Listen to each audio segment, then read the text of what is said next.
এই উম্মতের নারীদের জন্যই নবী সাল্লাল্লাহু আলাইহি ওয়াসাল্লাম 4টা কাজের সুসংবাদ দিয়েছেন। 4টা কাজ করতে পারলেই জান্নাতের যে কোনো দরজা দিয়ে ইচ্ছা তারা প্রবেশ করতে পারবে।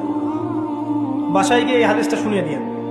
1 নাম্বার, তারা যদি 5 ওয়াক্ত নামাজ পড়তে পারে, 5 ওয়াক্ত নামাজ টাইম টু টাইম পড়তে পারে।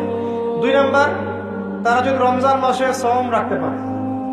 3 নাম্বার, তারা যদি লজ্জাস্থানের হেফাজত করতে পারে, মানে পর্দা করতে পারে। এখানে আমি খাস পর্দা বোঝাচ্ছি, ডিজিটাল পর্দা বোঝাচ্ছি না, খাস পর্দা বোঝাচ্ছি। পোশাক এমন হবে না যেটা পরলে শরীরের কাঠামো বোঝা যায়, এমন পোশাক চলবে না। পোশাক এমন হবে না যেটা পরলেও বাইরে থেকে ভিতরের অঙ্গ দেখা যায়। পোশাক এমন হবে না যেটা অমুসলিমদের সাথে সাদৃশ্য আছে। আর পোশাক এমন হবে না যেটা পুরুষদের পোশাক। তারা যদি তাদের লজ্জাস্থানকে হেফাজত করতে পারে। আর 4 নাম্বার, যদি স্বামীর আনুগত্য করতে পারে।